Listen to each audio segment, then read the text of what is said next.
Do you often feel like a stranger in your own house?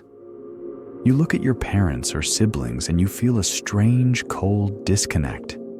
It feels like you were dropped into the wrong tribe by mistake. You look at old family photos and you feel like you were photoshopped in, like you are an alien observer sent to a planet you do not understand. Maybe you are at a family dinner. Everyone is laughing. Everyone seems to be playing a role in a scripted play. But you are the only one who realizes it is a play. You look around and you see the tension under the smiles. You see the secrets they are hiding. You feel the weight of the things that are not being said. And because you see it, you become the enemy. Maybe you are the one they always criticize. Maybe you are the one they ignore. Or maybe you are the one they call too sensitive or difficult. Whenever you try to speak the truth, they look at you like you are crazy. They gaslight you. They look you in the eye and tell you that your memories are wrong. They say, "That never happened." They say, "You are making things up." Because of this, you spent years thinking, there is something fundamentally wrong with you. You think you are defective.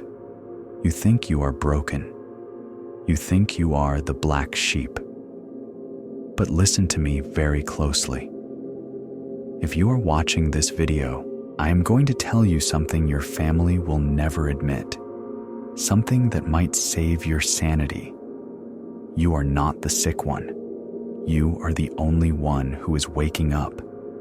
In psychology, the black sheep is not the problem. The black sheep is the threat to the toxicity. You are not difficult. You are the cycle breaker. The reason they attack you is not because they hate you. It is because you terrify them. If you stay until the end, I am going to hand you the keys to your freedom. I will explain why you were chosen for this heavy burden. I will explain the tactics they use, like triangulation, and how to defeat them. And I promise, by the time we finish, you will no longer feel like a victim. You will see yourself as a warrior sent to burn down a corrupt system so something healthy can grow. But first, we need to understand the mechanism. Why does a family turn against its own child? To understand this, we have to look at a concept called homeostasis. Once you understand this, every argument will make sense. It starts with a thermostat. Imagine a house with a thermostat set to 70 degrees. If the temperature changes, the system kicks on to bring it back to 70. The system wants to stay the same, always. It protects the status quo with its life. It doesn't care if 70 degrees is comfortable. It just cares that 70 degrees is normal. Now, apply this to a toxic family. Let's say your family's normal involves repression and denial. Maybe they never talk about feelings. Maybe they pretend dad doesn't have a drinking problem. Maybe they value appearance over connection. That is their 70 degrees. That is their homeostasis. Then you come along, and you are born with a little more sensitivity, a little more insight, and you simply ask a question. You say, "Hey, why is dad always drunk?" Or, "Hey, it hurts when you speak to me like that." Boom. You just raised the temperature. You challenged the homeostasis. You held up a mirror to their dysfunction, and the family reacts instantly. Not with love, but with defense. In a healthy family, if you say, "I am hurt," they say, "I am sorry." In a toxic family, if you say, "I am hurt," they say, "You are crazy." You are viewed as a virus. You are a threat to the stability of their delusion. So, the system attacks you to force you back into your box. They use shame. Why are you always so negative? They use guilt. After everything we did for you? They use silence, the cold shoulder. They need you to be the bad guy so they can remain the good guys. If you are the problem, Then they don't have to look at themselves. You become the vessel for the family's garbage. Psychologists call this the identified patient.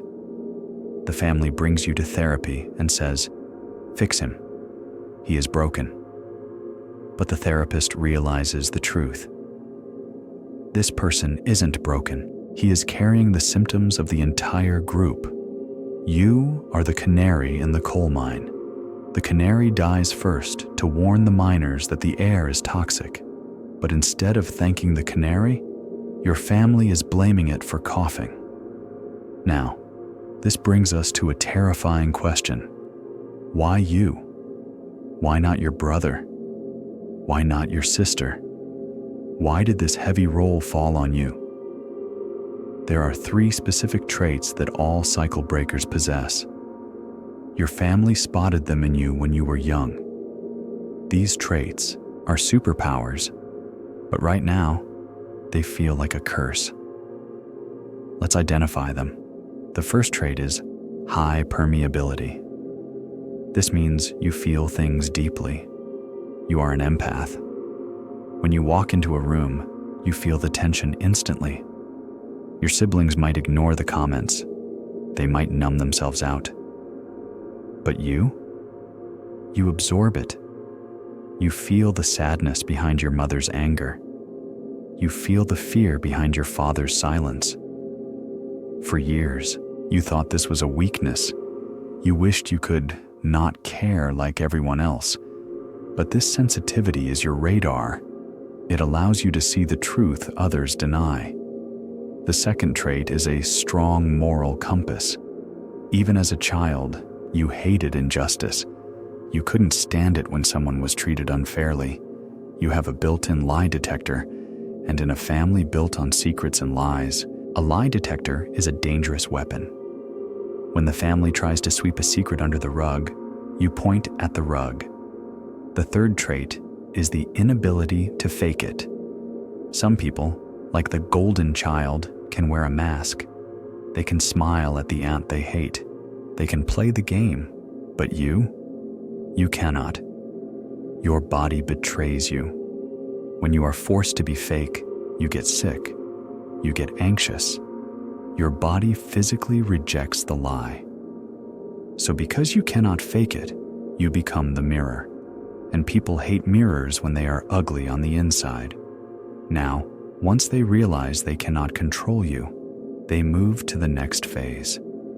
This involves 2 tactics, the smear campaign and triangulation. Have you noticed your family talks about you behind your back?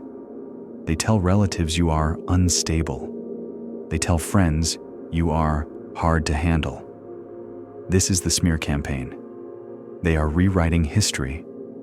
They are painting you as the villain, so nobody believes you. They are destroying your credibility. Then they use triangulation. This is where they pit siblings against each other. They tell your brother, "Your sister said she doesn't like your job."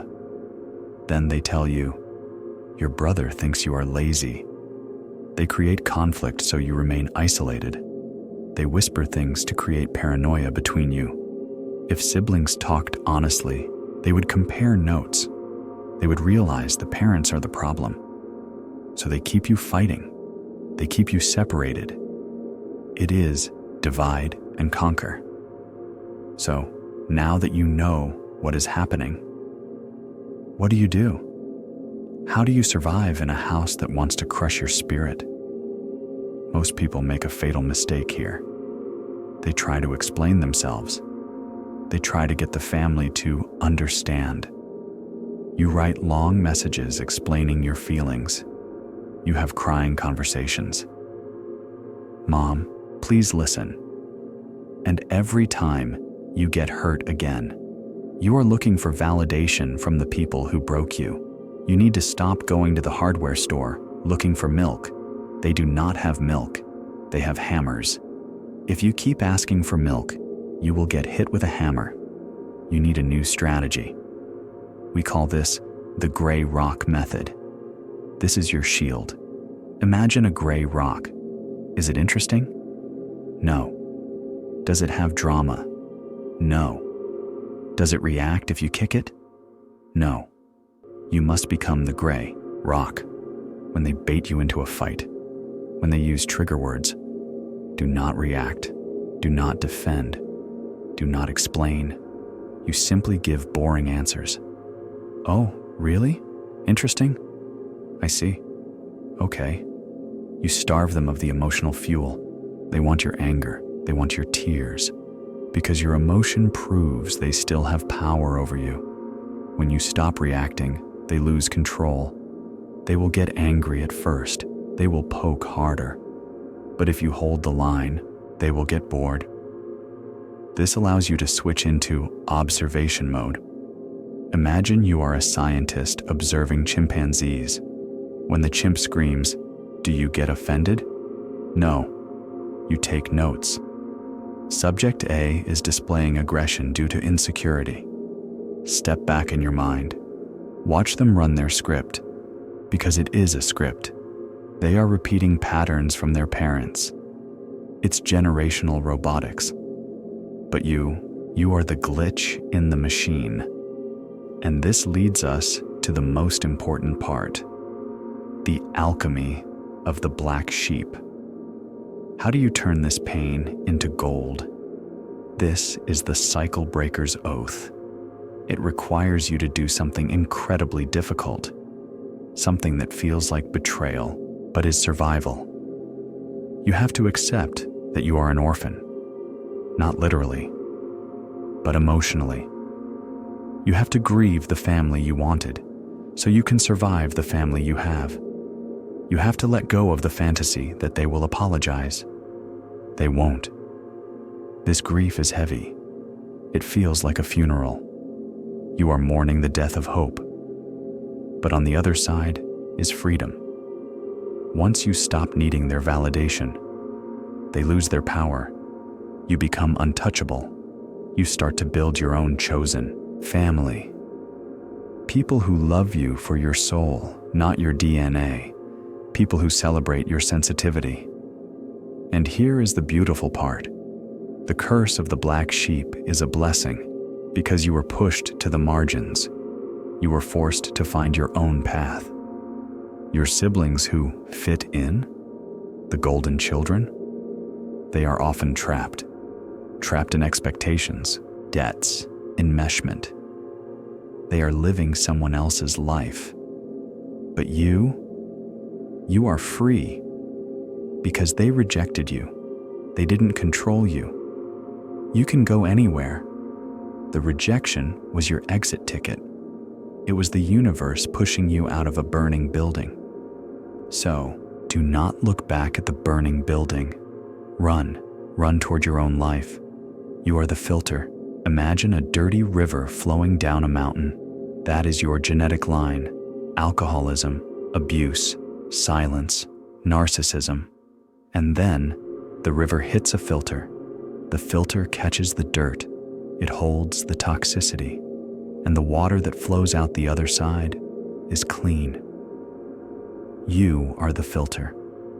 It is painful to be the filter. You catch the dirt. It feels unfair.